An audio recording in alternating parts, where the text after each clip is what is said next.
સમાચારમાં આગળ વાત કરીશું ખેડાથી ખેડા નડિયાદ અને ડીંસા પટેલ નર્સિંગ કોલેજમાં અભ્યાસ કરતા વિદ્યાર્થી જય પાટીલના આત્મહત્યા કેસમાં પોલીસની તપાસ વધુ તેજ બની ગઈ છે. જે કોલેજના પ્રિન્સિપાલ સહિત 5 લોકો સામે એટ્રોસિટી એક્ટ અને આત્મહત્યાની દુષ્પ્રેરણાની કલમો હેઠળ ફરિયાદ નોંધાતા સમગ્ર મામલો સંવેદનશીલ બન્યો છે. તપાસ એટ્રોસિટી સેલના ડીવાયએસપી કૃણાલ રાઠોડને સોંપાઈ છે. જે પોલીસ દ્વારા CCTV footage, suicide not, technical પુરાવા અને સાક્ષીઓના નિવેદનો એકત્ર કરવામાં આવી રહ્યા છે. જે ફરિયાદમાં ઉલ્લેખિત છે કે બાપનો બગીચો સ્થળને પણ તપાસના દાયરામાં લેવામાં આવ્યું છે. જ્યારે ફરાર આરોપીઓની ધરપકડ માટે એલસીબી અને એસઓજીની ટીમો સક્રિય કરવામાં આવી છે.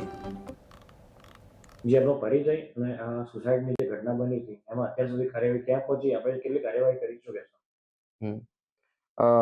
મારું નામ કૃણાલ રાઠોડ છે. હું હાલમાં ખેડા નડિયાદ ખાતે એટ્રોસિટી સેલના ડીવાયએસપી તરીકે ફરજ બજાવું છું.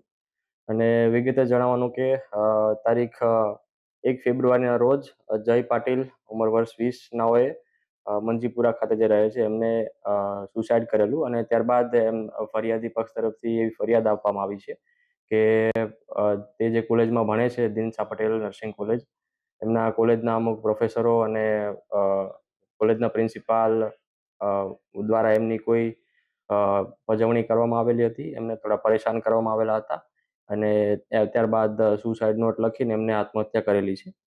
તો એ બાબતે વિગતે તપાસ ચાલુ છે. ગુના સ્થળનું પંચનામું કરેલું છે. ગુના સ્થળેથી જે દુપટ્ટો જે હેંગિંગ કરેલું છે એ દુપટ્ટો કબજે કરેલો છે. ત્યાર